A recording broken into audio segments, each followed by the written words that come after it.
He's not worried. He's not worried.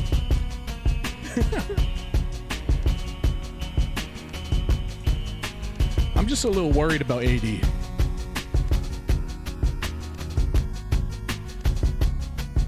Is AD playing, John?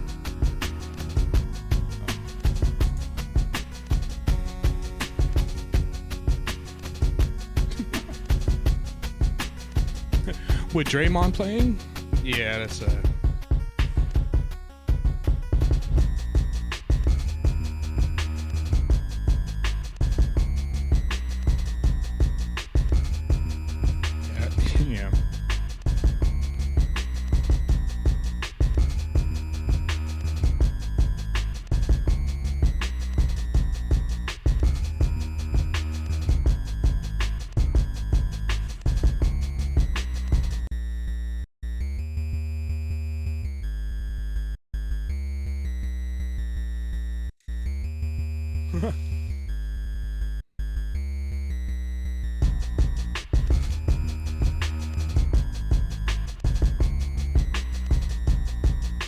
For Austin Reeves.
All right.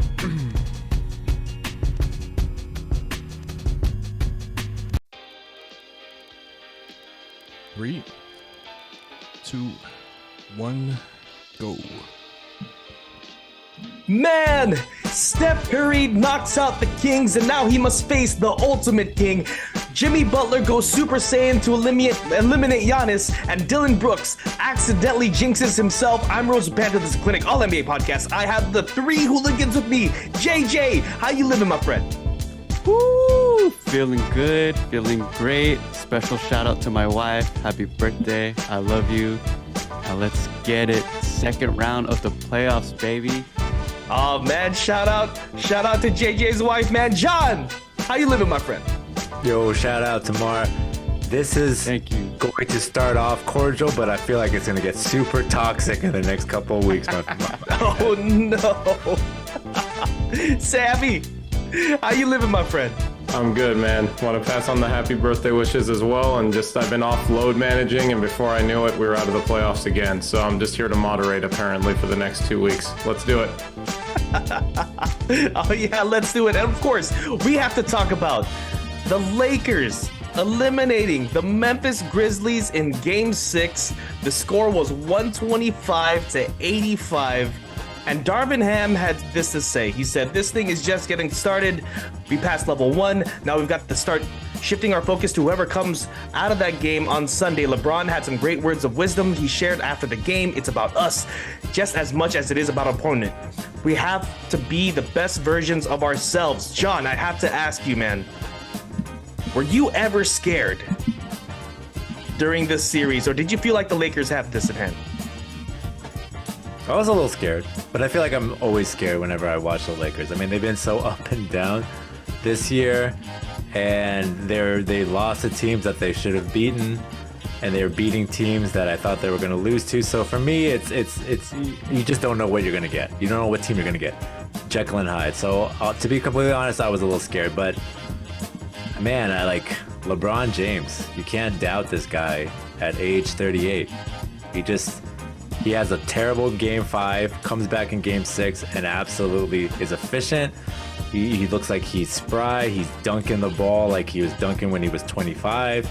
And AD, man, what can you say about AD? Absolute monster on the defensive end. And we don't even need him to dominate offensively. And, you know, that may change in this next series, but the Lakers, I think, just top to bottom are so much deeper. Rob Pelinka, man, shout out.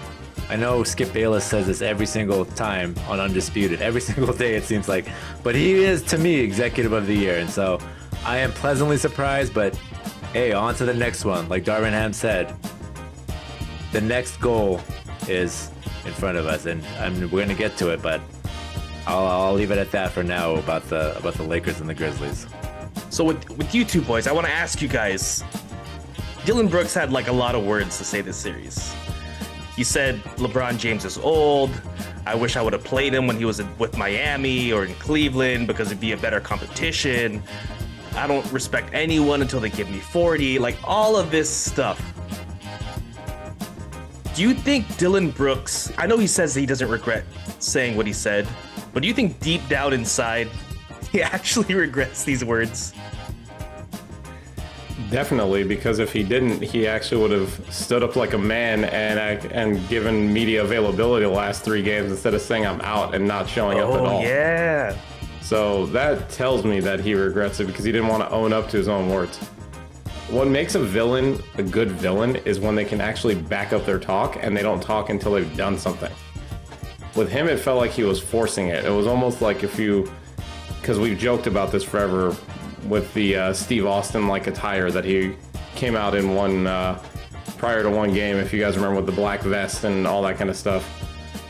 It's almost like WWE decided he was going to be good without actually saying, hey, this guy's actually not good, so no one's gonna take him seriously.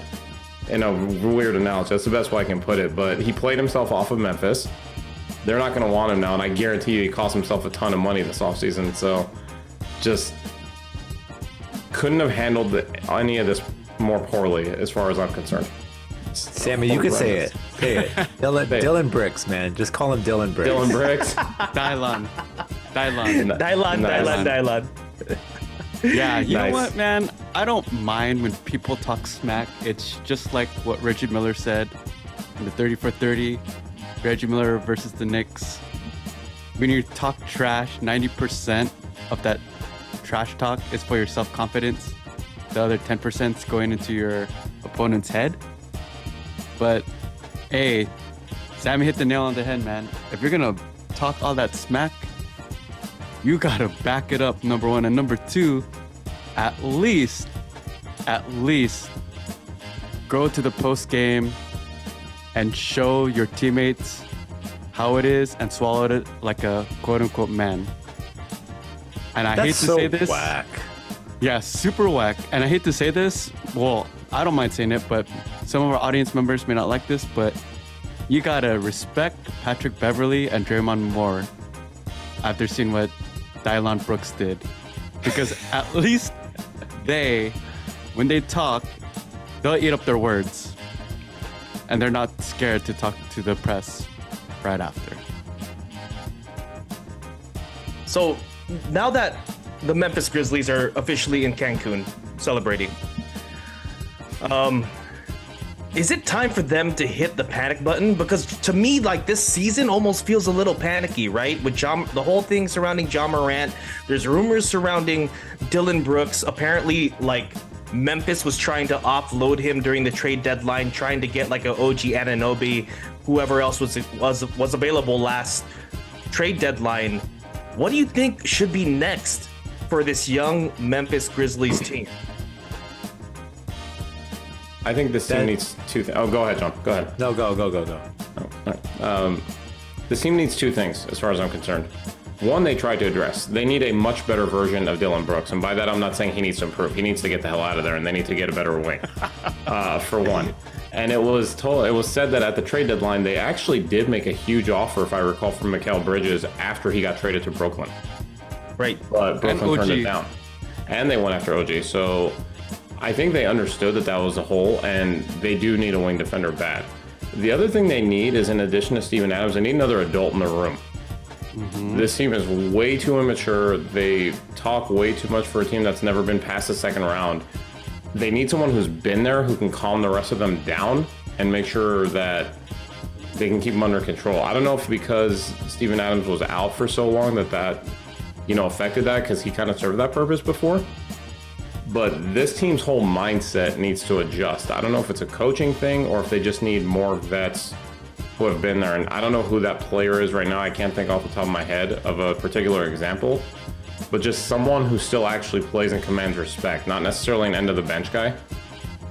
Because I think that's the kind of guy that this team might actually listen to. But to me, by far, those are the two glaring things. They need to change an attitude, and they need another wing in addition to Bane that's not Brooks, as far as I'm concerned. What do you think? You guys agree? Who in your mind, Sammy, do you think would replace Dillion Brooks on the top of your head? Is there a candidate out there who you think would be a great fit for the Grizzlies? Man, I would have loved Bridges. Obviously, that ship has sailed with what he did in Brooklyn. I just don't think that was ever realistic. Is there somebody out there who you think is a realistic target? Okay, so they still have the contracts to trade to make numbers work, and they have all their picks. I wonder if the move is to make another run at like an Anunoby, because they don't need another scorer. They need a guy who can play defense and just carries himself well. And I know Anunoby was young, but I believe he was on that title team in Toronto a few years back. So he's at least been there, and he has that cachet to him. I think it might be a guy like that. That's the main player I can think of, only because Toronto is clearly in transition since they let go of Nurse, and I think some of their guys would be available. So that would be the player I would name. For me, like, I wish that Josh Hart didn't have like a coming out party in New York, because I think that's someone that could be like relatively cheap, who scores like pretty well, like from the 3-point land, but specifically plays really good defense from like 1 to 4. He can't really guard fives, but he could play pretty physical, even though he's got like a short stature. So that's someone that I would like to see. Do you guys blame a little bit of the immaturity of the Grizzlies though on the coach at all, or do you think this group is just way too wild and like not like everyone would have a tough time with this group?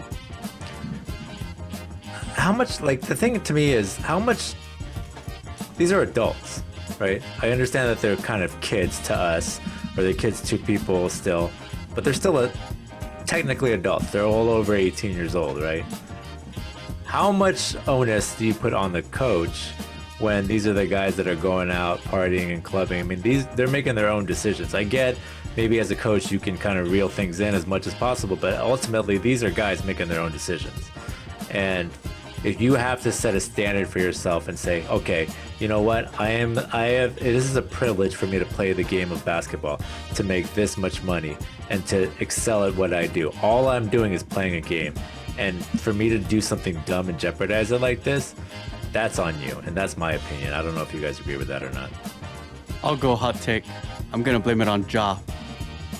You want all of the credit when your team succeeds, your MVP candidate, trying to be the best.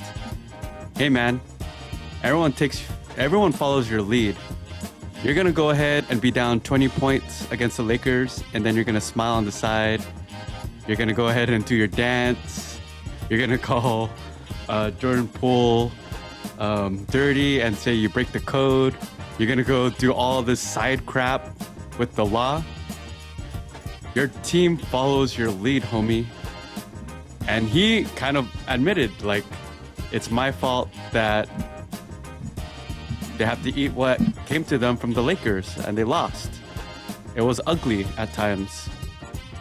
Yeah, JJ, I'm totally with you, and that's actually why in my tiers of like superstars, I have bumped down Ja Morant beneath the person who we're going to talk about next, or the team we're going to talk about next, in De'Aaron Fox, because I actually think he needs more love, even though the Warriors had defeated Sacramento in Game 7, where Steph Curry literally explodes for 50 points, 8 rebounds, 6 assists.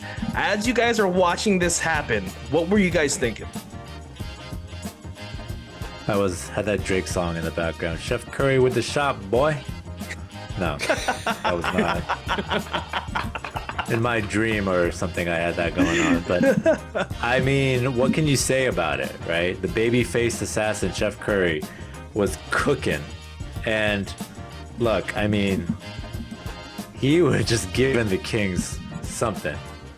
And I loved every minute of it. I mean, as a basketball fan, you just love to see somebody do something so extraordinary and excel at the sport, at a sport that you love to watch. I mean, making shot after shot, getting into layups, getting fouled on drives. There was replays of him just getting, swiped at, and there were fouls, and it didn't bother him. His level of conditioning, running around the court for 21 seconds just to pull off a shot where it's heavily contested. This is incredible basketball, and there's no denying how good he is. And one of my favorite moments of the night was when he pointed at the camera and he lit the beam.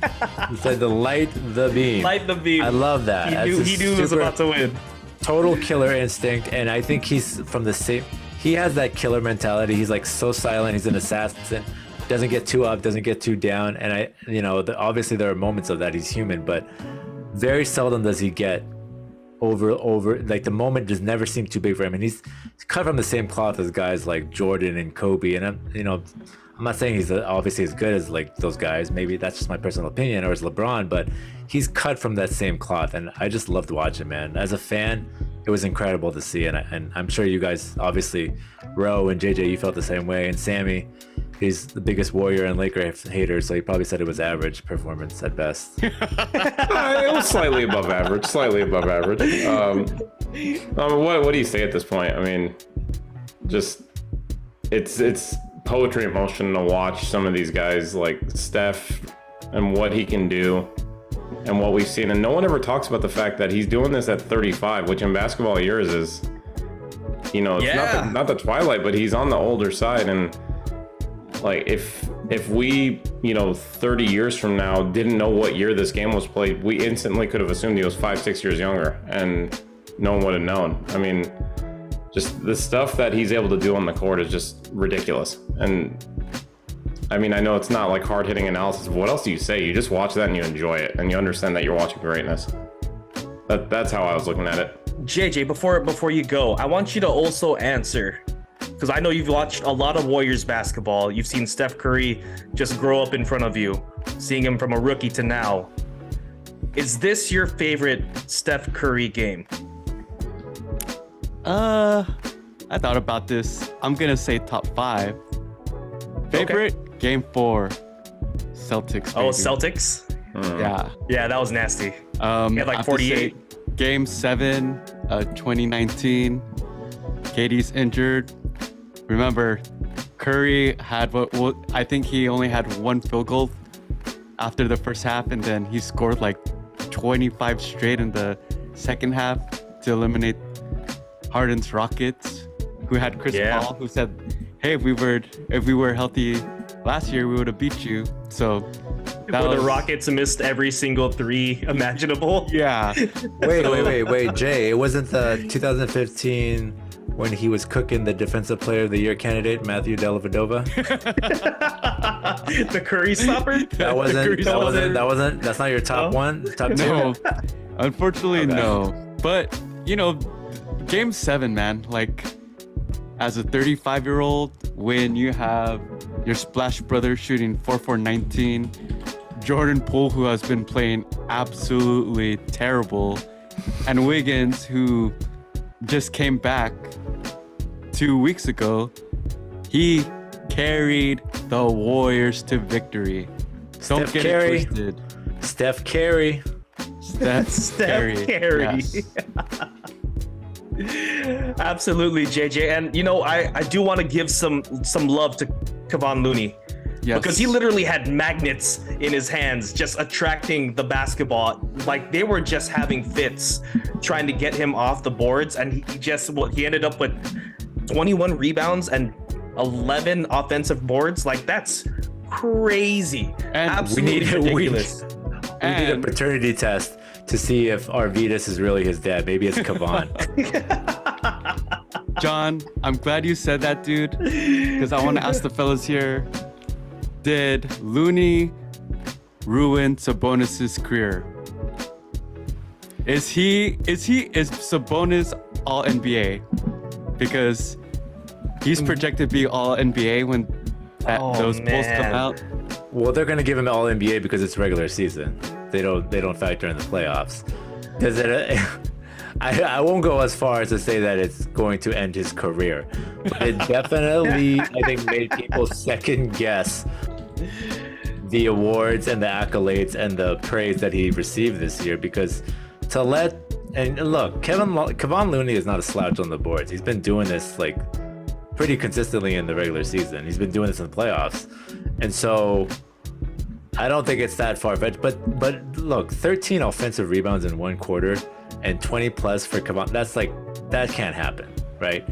Like if that's your guy and you are an all NBA team player, you cannot let somebody get that many rebounds on you, like hands down. So definitely does not put him in a positive light like it used to maybe a couple months ago. I wouldn't put it against Domantas Sabonis either, because I feel like the Kings' strategy was to play small. Like they didn't play Alex Len very much, and like Sabonis literally had to, like when he's done like banging against like Looney, he had to bang against Green, like both very physical people, and you saw his eye and like his ribs are hurt. Like that guy came out like with battle scars just trying to bang with these dudes. So I wouldn't really hold it against Domantas just because his career is so young, and this is the first time we're actually seeing him in like playoff atmosphere. But I think we're also underselling how important Looney has been to the Warriors, and he proved it this series, having 20 rebounds 3 times in a series. That's crazy. Sorry, Sammy, you're about to say something. No, just overall with Sabonis, I mean, we do have to keep in mind with this entire Sacramento squad, this was basically their first trip outside of Harrison Barnes, which says something that most Warrior fans were excited he was on the Kings to start the series. So 4 that points, being said, Game 7. Exactly. This Harrison is a team that needs experience. So the Warriors exposed some things strategically that I think no one else tried. They clearly got in Sabonis' head. That was obvious. End of the day for the series, he did still average 16.5, 11 rebounds, 5 assists. He didn't have a terrible series, but in the big moments, it looked like he got rattled. And I think what that means for the Kings is just as a whole, they need more experience, which is natural. It's a very young team. This team has about $30 million in cap space, and then a bunch of the players go UFA the year after next. This is their year to make a move, and you wonder if what they need is not an enforcer, that's the wrong term, but another big, like you mentioned, so that they're not playing small all the time, and someone who can maybe protect Sabonis in the playoffs from having to be that guy that has to bang around the whole time, and let him play make a little more, because he's not, your standard old school big, if you know what I mean. So Right. I think it's a mix, but this, by the time we got to Game 7, it just looked like a veteran-savvy championship team that knew what the moment was like, and a team that hadn't been there before. But to give Sacramento respect, they're going to be around for a while. That team's just going to get better. Their wing help is coming. Keegan Murray broke out a little bit in this series by the end of it. He was really good the last few games, so I just think it comes with experience. This does not feel like a flash in the pan to me. This team's going to be around. Low-key, I feel like if something happens with Draymond's situation in the Warriors this upcoming offseason, I wouldn't be surprised if he starts to look at the Kings and find a pretty good fit with them. That would actually make a ton of sense. It would make a lot of sense, man. But I'm gonna actually move us forward a little bit. I'm gonna talk about the Warriors now facing the Lakers. We get another Steph Curry versus LeBron James series, but this time it's in the Western Conference second round. I need some predictions here. What are you guys looking for? Also, how do you see this all playing out? I can't I'll be wait for cheering these for the refs. Go ahead. I can't wait for these objective, impartial takes that we're about to hear. I think just get educated. I think we should start with the actual outsider, right? Do you guys agree? I feel like we should start with the outsider and get his thoughts, even though he's a hater of both teams. No, what are you talking about? I'm just cheering for the refs. All right, Sam, let's hear Cheering it. for good officiating. Yeah, let's go refs. Hopefully Mark Davis is nowhere near this series. Prediction and then your thoughts behind the prediction. Prediction. Okay. Don't worry, you tough. won't offend us. You won't offend us. I'm going to offend everybody. Fair. All right. I can't believe I'm going to say this. I think I'm going to take the Lakers in 7. And here's why. Wow. I will explain why. And this is by a hair. I say this with like almost no confidence, but if we continue to get the Davis we've gotten, where he looks like Bill Russell, because that's basically how he looked against Memphis, I think his rebounding can help neutralize Looney, which is a big advantage Golden State had against the Kings. Now, the other reason that I'm going this route is only because what's been the most improved thing about the Lakers since the trade deadline? By far, the defense. Defense has been as good as we've seen from anybody in the league. And so as superlative as Steph is and as the Warriors normally have been, I think this Laker team is one that might be able to come up with a scheme that Sacramento just couldn't, because clearly what they're doing on defense is working. Now, all that being said, if Steph goes and averages 45 a game in this series, it wouldn't shock me either. But I think what we just talked about with Sabonis, where he couldn't toughen up and body up, this Lakers team has guys that have been there. They've all been there. At least the main cast has, outside of, Russell. And I just think there's enough players to throw at them defensively in their rotations, in their schemes, to try to neutralize Steph on some point. And to be frank, the one other reason, obviously I've been talking a lot about this already, but a little concerned about Klay. Klay did not have a good series against Sacramento, unless you guys want to disagree with me on that at all. I didn't think he played that well. And so if we have more of that, then I feel like it gives the Lakers a little more freedom to focus on Steph. So it's just based on those factors. That's why. And like I said, this is by a hair, but I'm shocked, honestly. But I think I'm going to take the Lakers here. So that's my initial read on this series. I didn't hear anything you said after Lakers and 7, dude. Ro and I just JJ, tuned you out the entire time. No, I'll be leaving now. well, if you guys, if it's any consolation, if you think that gives me any confidence, it doesn't. That actually makes me more nervous in my own team. Thanks a lot, Sammy. You're welcome. That's the other reason I did it. So, John, let us know what your prediction is. How you think it's gonna play out. And Okay. also, I want you to give me probably the most interesting matchups. Oh wow. Okay. As much, I'm trying as hard as possible, right, to come at this at an objective angle, and to be unbiased and impartial. But I feel like that's going to be difficult for me, but also for you, Ro, and for you, JJ. And I'm just going to go with what I honestly think. I think the Lakers are a tough matchup for the Warriors. But I do think that the Warriors have a lot of firepower and pose a lot of issues for the Lakers with their motion offense and particularly their shooting, right? What gives me confidence is the Lakers defense. They are second in the playoffs. They've been, I think, top 3 since the trade deadline. And when they're locked in, they're locked in. But when the offense of the Warriors are locked in, they're locked in as well. So it's a battle. It's like a push and pull. Like it's an immovable object, what is it? Immovable object and unstoppable force. And to me, those are the two things that are colliding right now. And honestly, I'm gonna go with Lakers in 6. I think the Lakers' best opportunity is to close it out at home. I don't think they would win in Game 7. So if in Sammy's scenario, I think if it goes to 7, the Warriors are going to close that out. And my most interesting matchup, like we talk about, obviously, we're going to talk about like Steph or, Steph and D'Angelo, LeBron and Wiggins, but like on the court, to me, honestly, with all the talk of the role players and their, how much they mean to the team, their X factors, I think it's Austin Reeves versus Jordan Poole. I think if the Warriors' best chance to win the series is if Jordan Poole can replicate what he did last year. If he has the series that he did against the Kings, I think the Warriors are in trouble.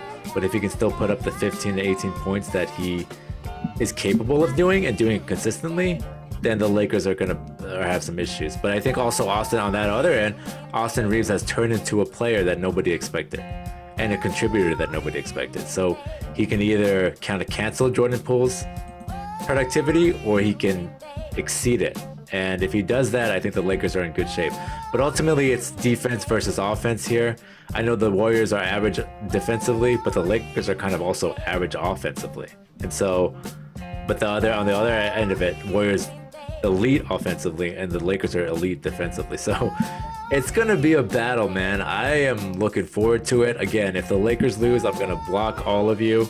I'll probably cancel all my social media. We'll still be homies. We'll still be homies. I may pop in on this podcast from time to time, but I'm going to be definitely bitter. Very, very bitter, I'll be honest. JJ. Wait, John. So you're saying Lakers and how many? Lakers in 6. Lakers in 6. JJ, what you think? Okay. Do you want to go with my predictions? What are you asking me, host? How should we approach this? First, I want you to tell me what you think of the matchup. What matchups you think are the most interesting, and then end it with who you think is going to win at the end of the series. Warriors in 4 is not a real take, JJ. just like a. Okay. The interesting. I got that, John. Don't worry. First matchup that we'll talk about is Looney versus AD, because AD's gonna get his, but we have defense versus offense. I think Looney's gonna try to force AD to become a shooter like what he did with Sabonis. Obviously, the favorite's gonna go to AD, but we've seen Looney guard the best of them, and I'm really excited to see that. We have AD's been incredible on defense. He's gonna be incredible, and what they're gonna do is they're AD and LeBron. They're probably gonna play safety, just clog up the paint and have help defense, and that's what they did during the regular season. And if we did study the regular season, it's hard to even predict those matchups because the first game was the first game of the season actually, and completely different Laker roster. Second game, no LeBron, no Curry. Third game, Wiggins. And no Wiggins. Third game, no Wiggins, no LeBron, and the last game, no LeBron, no Wiggins. So, who's gonna win? You have D'Lo, who's terrible on defense. You have Jordan Poole, who's terrible on defense. That's a toss-up. You have LeBron versus Wiggins. Can LeBron stop Wiggs? Yes. Can Wiggs stop LeBron? Well, Wiggins guarded the best of them too, with Tatum from last year. You have Luka, who's kind of a prototype of LeBron, I would say, right? So it's hard for me to say, but the stat that I'm gonna go with, and I mentioned this before, Warriors have won a road game every single playoff series. Warriors have been ever since, and Sammy dropped this trivia knowledge to us earlier today. And what was that, Sammy? When was the last time the Warriors lost in the West? In the West? To your Lob City Los Angeles Clippers and the tight groin of Chris Paul, which just went out with injury again today. And when was that? 9 years ago? That was, 2014. 9 years ago. So based on that, I mean, all I could ask for is a great series, but I'm going to say Warriors in 6, baby. I'm also going Warriors just because I'm a Warrior fan, but I'll say this. The thing that makes me worried the most about the Warriors versus the Lakers is that the Lakers have already figured out the rotations. They know who their best players are. The Warriors, it's like, is DiVincenzo playing today? I don't know. Moody? Is Peyton going to get more minutes than Poole? Like, we don't know what these rotations are. So Here's the thing about that. The counter to that, though, is I think the Lakers are going to play different guys than they played in the Grizzlies series. Oh, interesting. Okay. Because of the style. The Warriors are way different. They didn't play Troy Brown a lot in the Memphis series because the Grizzlies were more physical and Troy Brown wasn't making the shots. But Troy Brown is an athletic, taller wing who can move around, and that's what you need to defend the Warriors. So you're gonna see a lot. You're gonna see different lineups, I think, against the Warriors.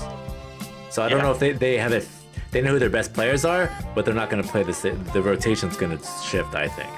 I think that's a good point because I think Kuminga makes more of an appearance for this series as opposed to last series, just because it would be too hard for him to stay in front of like Fox and Malik Monk. But I feel like Kuminga could at least body some people. Like even though LeBron James is big, yeah. I feel like Kuminga could maybe keep up a little bit, maybe slow him down. So it'll be an interesting series between the Warriors and the Lakers. We're gonna move on here. Wait. We can't move on yet, bro, because we didn't get your prediction. Well, you said I'm sorry. You said in 6, right? Warriors in 6. Yeah. Sorry, I thought you were I thought you meant Lakers in 6. Sorry. Well, the Bucks. My bad. Were a surprise elimination by the Heat. Man, I don't even know what to make of all this. That last game, Game 5, where it was a crazy out of bounds play where Jimmy Butler found himself right at the rim, threw it up. It goes in. Did you guys even think that ball was gonna go in? Because I didn't even know what was happening. I'm seeing a lot of shaking heads. I love Jimmy Butler, but he definitely pushed off on that. Yeah, regardless, like, that was 100% an offensive foul. Correct. But like, that was just bad defense. Right? You just never give up something like that close to the basket. You have to assume that they're going to throw the ball close to the basket, and that's what you defend, first of all. If you give them a contested 3 with that much time left, so be it. But to me, the Bucks just played bad defense. And I know a lot of things were going around, and, you know, particularly with Coach Bud, his head probably wasn't in the game, understandably, with what happened to him, you know. Like, right. Shout out and thoughts to him and his family, but, like, you know, maybe that was part of it. But again, I just didn't think it was great defense by the Bucks. But shout out to the Heat, man. They pulled off kind of the unthinkable, right? Nobody gave the Heat a chance. I mean, they almost lost. They lost to the Hawks in the first round of the play-in, or the first game of the play-in, and then they beat the Bulls in the second game. Nobody thought, at least I didn't think, and if you guys say you did think that, then you're obviously lying. There's no way that they were going to beat the Bucks, right? Even with Giannis hurt, I was telling myself, like, down 3-1, down 1-3. I thought the Bucks were going to come back and win in 7. I was actually fairly confident in that. It's funny you say that because me, JJ, and Sammy were trying to do a preview of first round series, and I gave them the option to pass if they thought it was pretty much said and done. And we got to Bucks and Heat, and we all said pass. We didn't want to talk about this series because we were so confident. Yeah, because we knew the Heat were going to win. Yep, totally. Absolutely. You guys need to talk. Hey, you guys need to talk about Kevin Love for real. I want to get your guys' thoughts on Kevin Love because he's actually been huge for the Miami Heat. What do you guys think? I mean, I keep going back, and I've heard this rehashed on which podcast? The Bill Simmons podcast a lot. Why did Cleveland just buy him out when they could have easily used a third big themselves? Like, I know he's not Kevin Love of 8 years ago, but the guy is still an effective rotation player, and he's been vital for them. Game 1, he was basically throwing touchdown passes against New York for half that game.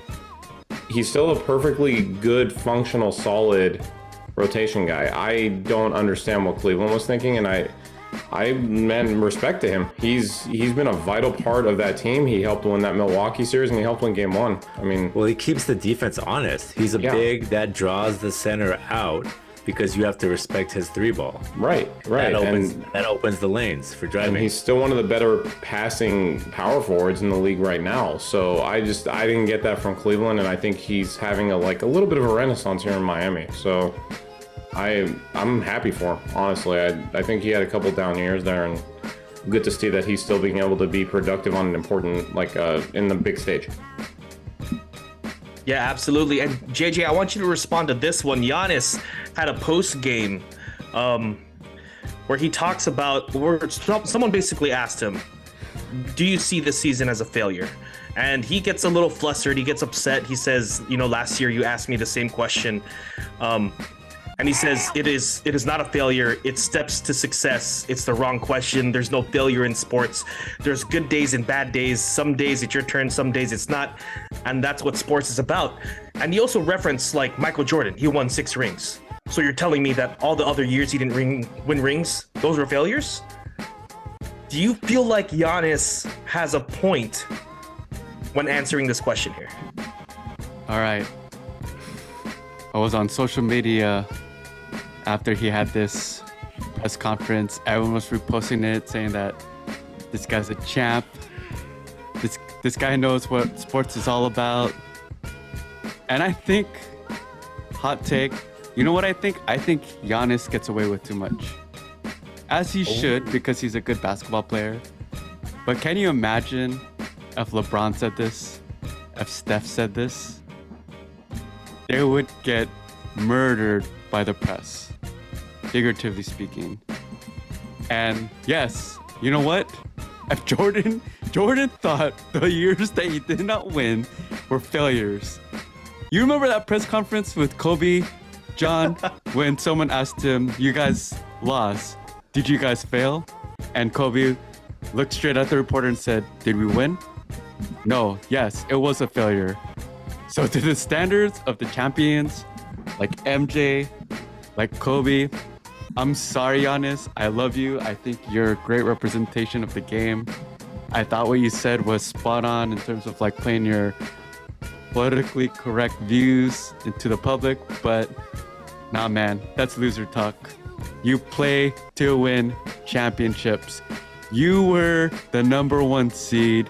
You're the heavily favored team at Vegas.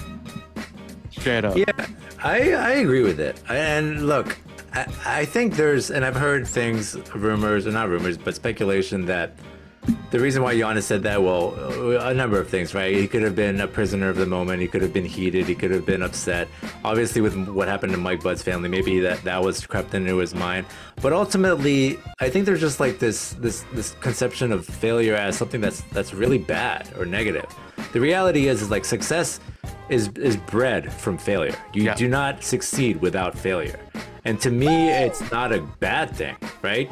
You take the failure, you take what you didn't excel at, and then you pick yourself up and you keep going. You get back on the horse. And to me, I feel like Giannis is going to look back at this quote or look back at his interview and say, you know what? It was a failure, but that doesn't necessarily mean failure was a bad thing or failure is a bad thing. And maybe that would have been a better way to phrase it. But I kind of get what he's trying to say, but maybe it just didn't come across that way, at least to a lot of people. And JJ's right. There is a double standard, and that's the issue with not just sports, with a lot of things. Always a double standard. What works, what may be okay for one person is not okay for another, even though they say the exact same thing, right? And why is it like that? There's no reason for that. It needs to be, if you're going to criticize somebody for saying something, you need to criticize somebody else for saying the exact same thing, regardless of who they are. So those are my only gripes with it. But ultimately, I kind of understand where he's coming from. I just think that maybe there could have been a better way to phrase it or convey it. But I'll leave it at that. I want to get your guys, the rest of the panel's thoughts here. I mean, I honestly don't have that much to add to what you both said. I'm generally in agreement that I think part of this was in the moment, for sure. And like you were saying, John, maybe he was thinking about Bud and his family and just didn't want to classify it as a failure and go from there. But no, on some level, you do have to consider it a failure. But like you said, you build off of it. You make it something productive. You learn from it, and you come back in that way. And I just think it was the wrong time, and it was a in the moment response. But generally, what you both said, I think on some level is pretty much spot on. So, and I love Giannis, man. I agree. I do too. I love Giannis. I think he's a great rep. He's a great player. He doesn't. He's like, he's not.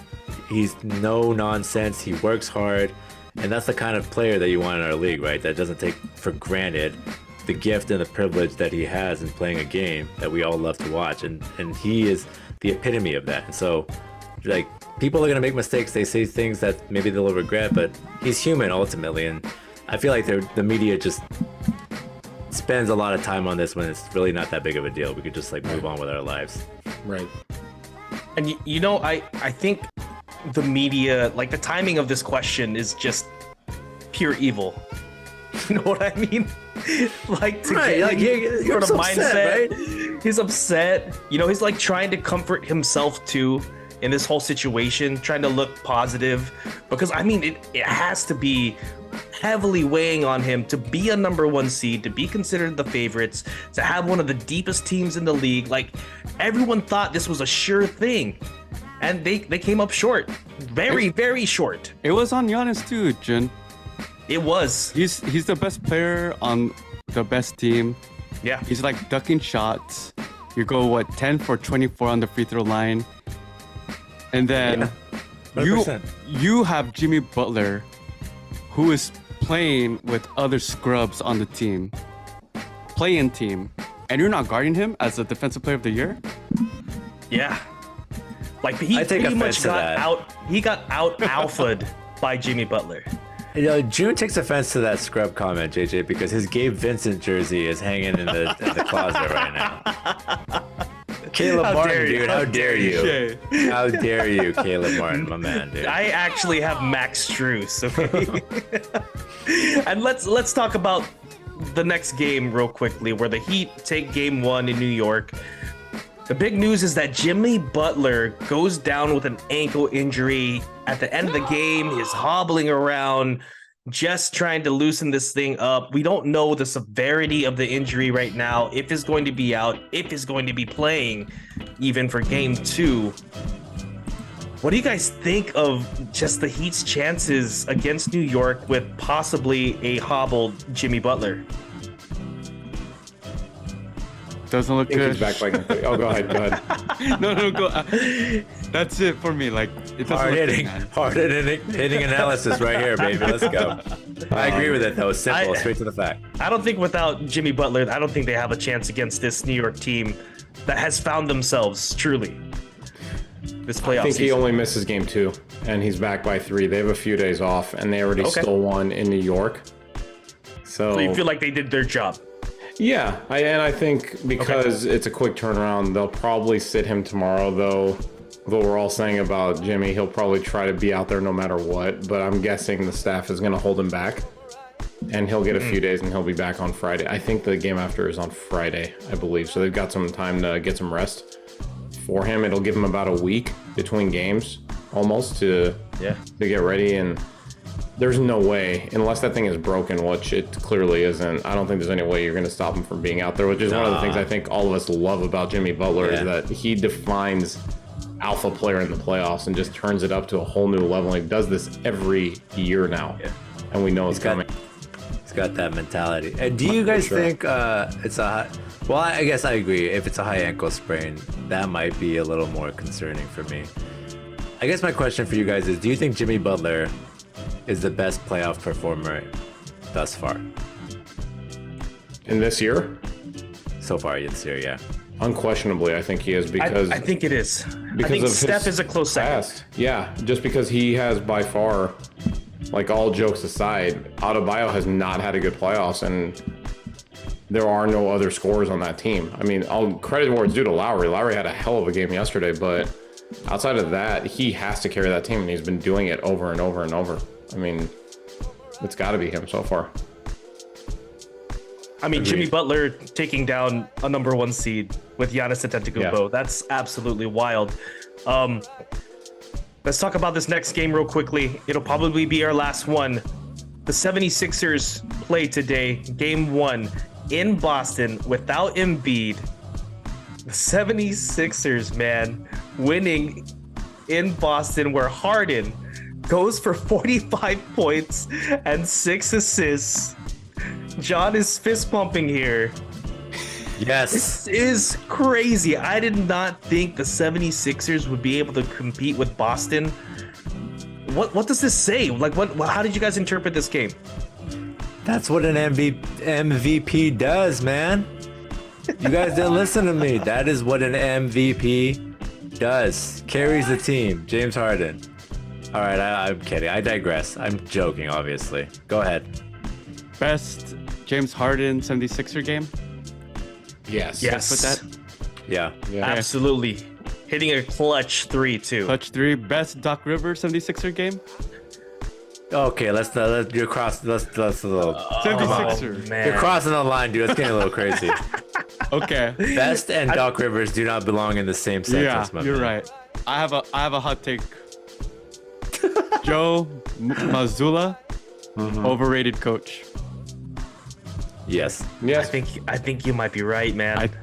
Dude, Boston has a major problem of consistently playing down Yeah. to their competition. Yeah. They've got They're it. actually playing Oh, yeah. bad defense these playoffs too. Yeah, and there was They're a not playing. stat that was released on, and this is on the betting front, so naturally I noticed it. The last 4 or 5 times, I can't remember what, that they've been favored by more than 10 points, they've outright lost 3 times. and I mean, yeah. it doesn't look good when Doc's rotation, there's only 7 players, and you have PJ Tucker, who did not shoot anything. 0 field goal attempts, 0 free throws. Coach Mazzulla, what are you doing, man? Like, at least throw a double at Harden, and then you're gonna. Same thing happened last year with the finals. You would think that the Celtics learned from Steph, but hey, easy switch. Don't even fight. Let your boy at the top. What's his name? Now I'm drawing a blank.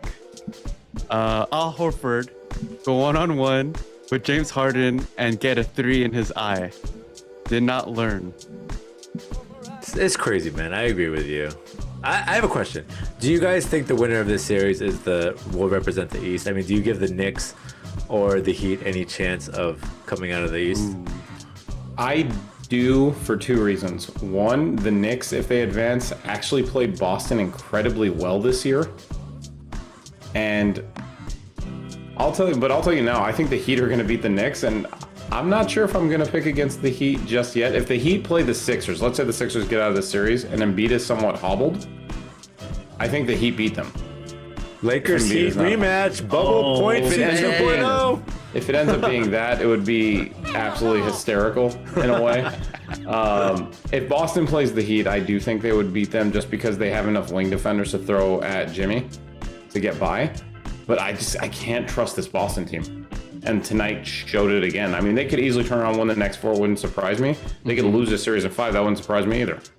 So Do you guys think they blow up? If Boston, again, fails to make or win the finals, do you think they should blow this up? I think so. I think they trade Brown and they don't do anything else if that happens. And just on a side note, I know they scored 150 points, or 115, excuse me. Why in a playoff game is Jaylen Brown shooting the ball a total of 10 times? I will never understand that. He was 8 for 10, he scored 23 points. Why is he not getting more shots? Like, Yeah. This I is agree with that. why I don't think they should blow up the team, because obviously the problem is still coaching. Like, Ime Udoka literally showed us what good coaching could do to this squad. I don't think you change any of the pieces. They're just looking for good leadership. And Look, it looks like right now, like Yeah. Mazzulla's like not that dude. Not at all. Yeah, but also, like, I agree with you on the coaching, but as much as we praise Tatum, there's also things that he needs to improve upon. One, his decision making at times is very questionable. Yeah. He takes bad shots and he disappears in big moments sometimes. I mean, against the Warriors last year in the finals, he disappeared at key critical times. And I know the Warriors defense was locked down, but still, when you are that guy, you have to show up when your team needs you at the most pivotal moments of the season. His finishing around the rim too, like during that Warriors series, was just atrocious. He still sucks, but he's at least like a little better. But I'm with you, John. He does have to work on some things to become like that next echelon of like superstar. yeah, this series is going to be telling for the future of that team. Because on paper, And Embiid's injury, from all that's coming out, there's reports that he has a small tear somewhere in his knee. If that's the case, Boston cannot lose this series without making some sort of change. That would be ridiculous because they have arguably the two most talented players, depending on what you think of this Harden performance, John's MVP status for him notwithstanding. So quickly, we're running out of time here. I need you guys to predict who's going to win the series and by what game. Sammy, who do you go? Who do you got? Boston in 7. JJ. Boston in 7. John. You know I can't vote against my MVP, man. I'm going Sixers in 6. I'm going Sixers in 7. Anyway, that's actually all we have time for tonight. I want to thank you three for being on. JJ, thanks for being on, man. Thank you, everybody. Appreciate you all. John, thanks for being on. Thank you. We're all smiling now, but someone's going to be frowning in a couple days. I already know. Sammy, thanks for being on, man. It won't be me because we took the Jedi mind trick of just not making it to the second round so we could watch. What's up? And shout out to our video producer, RJ. Check out our YouTube channel. Remember to rate, subscribe, and review. Like us on our Facebook group page, The Clinic All NBA Podcast, and follow us on Twitter at Clinic All NBA. I'm Rosa Panta. This is Clinic All NBA Podcast. Come find us wherever you get your podcasts. Send it to the internet.